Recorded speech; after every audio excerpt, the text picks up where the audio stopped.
kicked out as a teen for false rumors spread by my brother. Years later, parents see my success and demand money after they abandon me. I am a 28-year-old female with a twin brother. Growing up, my twin brother and I experienced very different treatment from our parents. My parents genuinely seemed convinced for some reason that my brother was destined for greatness, while I was the so-called black sheep, just because I was more interested in playing sports or making new friends than studying. They constantly compared us, which was demoralizing and bruised my self-esteem from a young age. As a child, I had to watch my brother have extravagant parties on our birthday with his friends while I was treated like an afterthought.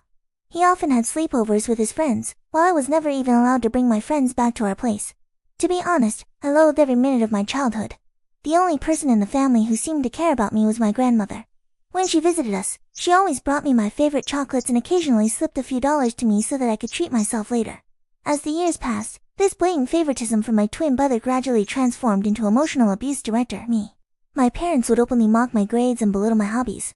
It felt as though no matter how much I tried, I could never meet their expectations of being the perfect child.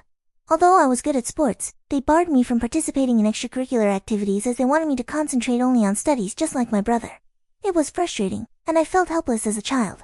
Later in my sophomore year, I got grounded yet again, and I saw him, a crime? Having Snapchat on my phone.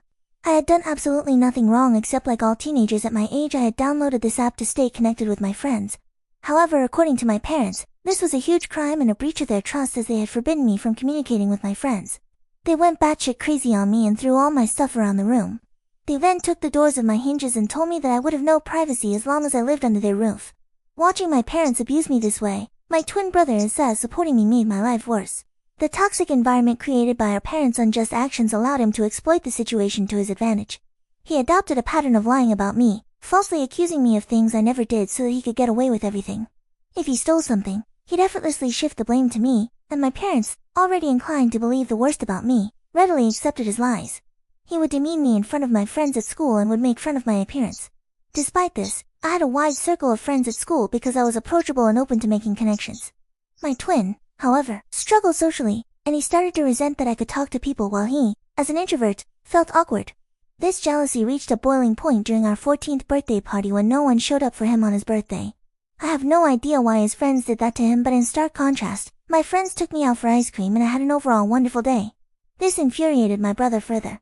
To take revenge, my brother began to spread false rumors at school about me where he would portray me as a spoiled brat. He would falsely tell everyone that I was allegedly physically abusing him at home since our parents loved him more. Unbeknownst to me, he took things to a disturbing level. To fabricate evidence, he would punch himself, purposefully inflicting injuries like a black eye or bruised shoulder.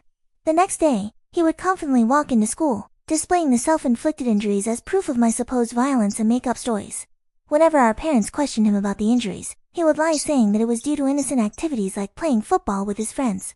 The lies in his alleged black eye started to gain traction, and people began to believe his distorted version of events. It wasn't long before whispers started circulating, and even my friends began to look at me with suspicion. At first, I noticed subtle changes. Friends who once chatted with me in the hallway suddenly became distant.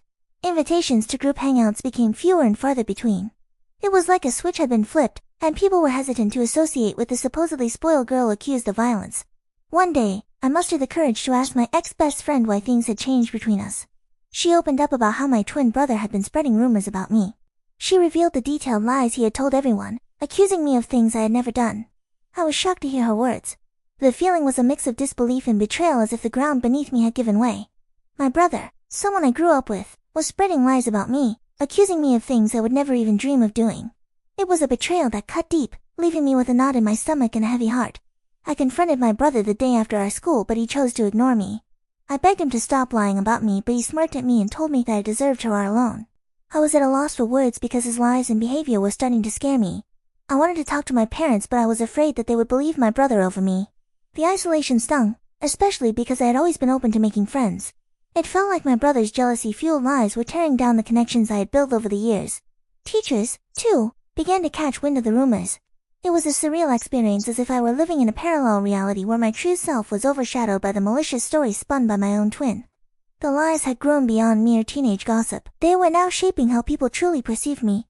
The nasty rumor quickly reached my principal's ears, and then my worst nightmare came true.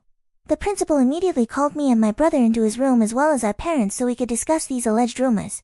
I sat there, heart pounding, as the principal demanded the truth. I hoped my brother would finally come clean, but instead, He doubled down on the lies. He straight up told the principal that, yeah, the rumors were true and painting me as this bully who went around beating him up when our parents weren't around. I couldn't believe it. Shock washed over me as my brother continued spinning this twisted story about how I was angry at him for getting more love from our parents. It was all a bunch of lies, but he stuck to his story like glue. My mom began to cry hearing my brother's story, holding on to my brother like he was some kind of hero. My dad tried to comfort my brother, telling him that it was brave for him to speak up and that he was not going to make sure that nothing would ever happen to him in that day. I tried to defend myself, pleading with the principal that it was all made up. I felt like I was drowning in a sea of accusations, desperately trying to swim to the surface. But my brother kept insisting that I was this angry, violent person taking out my frustrations on him every day. My mom's tears kept coming as she held onto my brother, giving me accusing looks. It was like fighting against the wall of belief in my brother's made-up story. My principal reprimanded me strongly, saying the school didn't tolerate bullying and these were grounds to suspend me. I pleaded with him not to suspend me, but he shook his head, saying he couldn't just let it slide. I begged him, tears streaming down my face, trying to tell him that I didn't do anything to my brother. The principal firmly told me that I would be suspended for 10 days so that others see this as an example to never bully anyone. It hit me hard, and I started crying even more, practically begging him to reconsider. My parents, angry and embarrassed by the whole situation, dragged me out of the principal's office. I didn't want to leave. I wanted to plead my case and make them understand, but they were having none of it. We left the school, my heart heavy with frustration and humiliation. When we got home, things took a drastic turn. My dad started packing up my stuff out of the blue.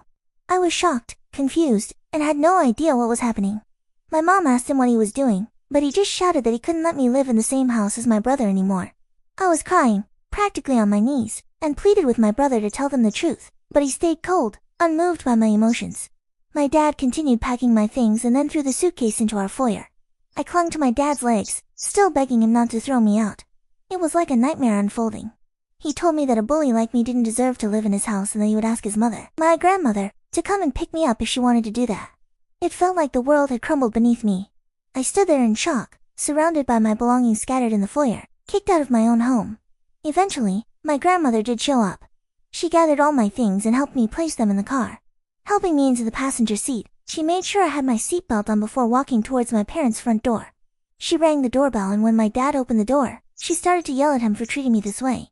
With stern determination, she warned him that if he ever approached me or tried to contact me again, she wouldn't hesitate to involve the police or the CPS since what he had done to a child like me could potentially wind up with him in jail. My mother, attempting to deflect blame, told her that it was my fault. However, my grandmother wasn't having any of it. She stood her ground, defending me, emphasizing that I was just a child who didn't deserve to be treated in such a heartless manner. That was the first time in my life I felt how powerful my grandmother was. She didn't cower down to my parents and unlike what they believed, she trusted me. Eventually, we drove away leaving behind my home, the only place I had ever grown up in. I can't even begin to put into words how indescribable the pain I felt during that time. I remember just crying on the bed and not eating anything despite how much my grandmother urged me to. I told her what my brother had done and she was shocked as well. She assured me that she believed my side of the story and I was happy that I at least had one person who had my back.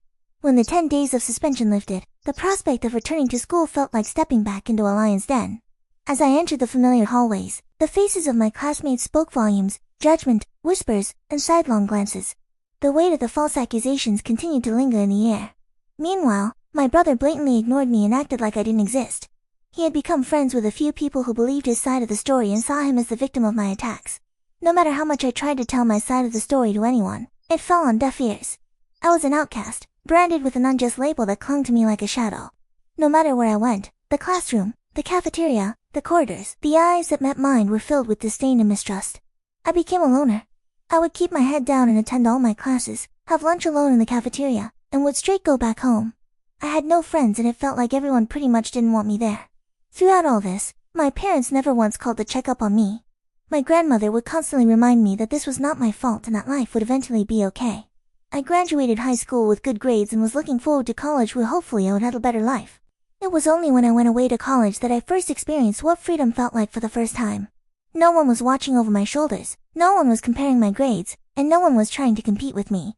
I met people and formed friendships with like-minded individuals. Despite the emotional and physical scars I had sustained over the years due to my family and peers, I concentrated on putting it all behind me and enjoying this college experience as much as I could. During this time, I discovered my knack for content writing. I had always been someone who wanted to be a writer, but I wasn't sure if it would be sustainable for a long time, hence I decided to ditch my dream. But to earn some side money, I decided to start writing as a freelancer. I signed up on various freelancing sites which helped me secure jobs from prominent clients. This is how I slowly started building a portfolio of my work. Throughout college, I maintained this side hustle and never asked for a penny from my parents. When I graduated from college, instead of getting a corporate job, I realized that I could pursue content writing as a full-time job. I was doing quite well because of the multiple clients and the long-term professional relationships I had with them, which allowed them to rope me in multiple projects of theirs. Having a legitimate freelancing career not only made me financially independent, but also allowed me to travel the world as a digital nomad. Traveling helped heal me from my past, even though it was definitely not easy. I saved up as much as I could and took a chance on myself. Over the years, I have seen so much of the world, and yet I have so much that I've got to see. The only person who I consider my family throughout all this was my grandmother, and I absolutely adored her. She was very sad when I moved out, but she understood that I needed to be independent on my own. Despite my hectic schedule, I would make it a point to be there for her whenever I could. I would visit her on the weekends, often sharing meals together or simply sitting on the porch, engrossed in conversations that ranged from childhood tales to more recent happenings. On weekends, I would dedicate entire afternoons to helping her with household chores or accompanying her to the local park for a leisurely walk. Recently, I got done with one of the most important projects of my career. I can't mention the brand, but I was extremely lucky to write blogs and product descriptions for them. After the project was done, I requested the team I worked with to leave me positive reviews on my websites, which they were more than happy to do so. I then took screenshots of some of their reviews to post on my Instagram, as I knew working with this brand was a huge deal. As expected, a lot of other content writers reached out to congratulate me on my professional success and even reposted my story to help spread the word. This is how I started getting messages from strangers who also needed help with their website. My relatives noticed this as well, and some of them reached out to congratulate me. Eventually, I was contacted by my college's principal. He had reached out to me after seeing that I was doing so well and wanted me to come to college for a seminar to talk to students about building a career as a content writer. I was quite nervous as I don't do well when it comes to public speaking, but I decided to take a chance and agreed. When I found myself standing before eager faces, sharing my experiences and insights, I felt like my life had come full circle. I spoke in my speech about the struggles I faced and how I worked hard to sustain myself despite all the hard days. It was honestly a very fulfilling experience to empower others and contribute to the growth of the writers community. Some of my clips started going viral on Facebook groups as people reasoned with it. It felt good to be finally recognized for my hard work. Last week, I was invited to speak at a local news channel. It was a show about the benefits of content writing, and they invited me to share my journey and insights with their viewers. I was a bit nervous but also excited for the opportunity. During the show, I talked about my experiences, the importance of client reviews, and how a simple appreciation post could open doors to incredible opportunities. The opportunity to reach a broader audience and inspire more individuals in the field was both humbling and exhilarating.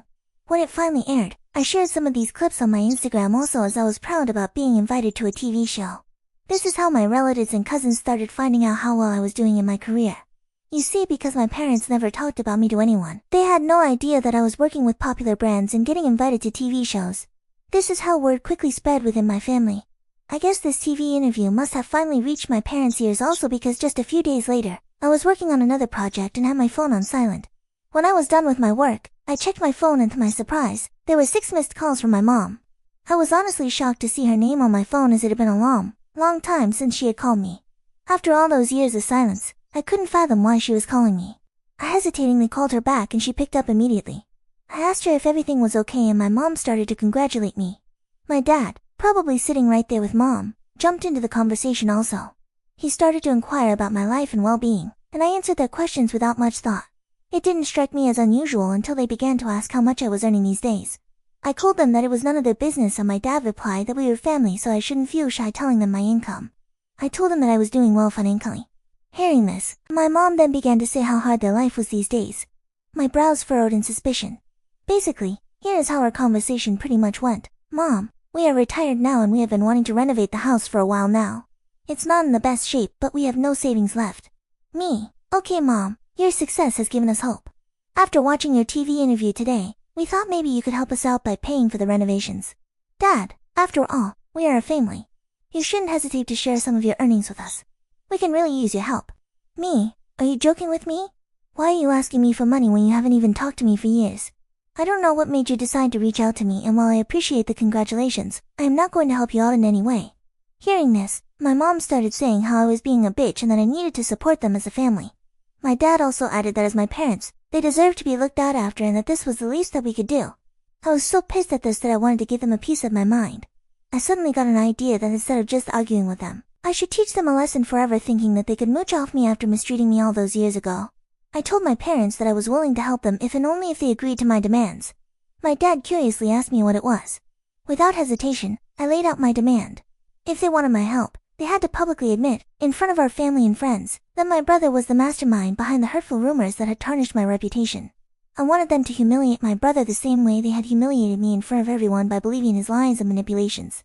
I wanted them to take accountability for their actions and acknowledge the pain they had caused. Hearing my impossible condition, my dad began to question the necessity of such an admission. My mom told me how this was all quite unnecessary and that we could have a private discussion without involving others, but I held my ground. This condition was non-negotiable, a prerequisite for any assistance they wanted me to offer them in the future. As the tension escalated, my dad raised his voice, asserting his role as my father, and started to emphasize that it was my duty to help my family in need. My mom, in a last-ditch effort, urged me to do the right thing and help them, emphasizing the years they had spent raising me. I couldn't help but find irony in their sudden appeal. I reminded them of the past, of the fact that they had kicked me out and it was my grandmother who had raised me, not them. They started to get more and more agitated, but I told them firmly that if they wanted to establish contact with me and seek my financial assistance from now on, then the truth needed to be acknowledged publicly and my brother needed to face consequences for his actions. Since this conversation, my parents have been trying to incessantly call me, but I am ignoring their calls. I am starting to regret even calling them back that day. I would like to know if I would really be in a hole if I didn't call my parents at all. Update 1. It's been a whirlwind of a week since I last shared my story, and the support and encouragement I have been receiving from everyone has been overwhelming. It's heartening to know that I'm not alone during this time. I am glad that everyone agrees that I should not engage with my parents or even consider helping them out after what they put me through. The reason I even gave them such a condition was because I knew it was pretty much impossible for them to do it. I know they love my brother too much, and despite the fact that they might have found out by now that it was all his lies, I know they will never put him through what they put me through.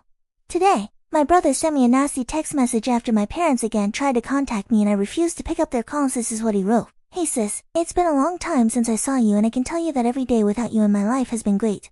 I heard that mom and dad reached out to you and you gave them a crazy ultimatum. They are never going to go through with it, you know that, right?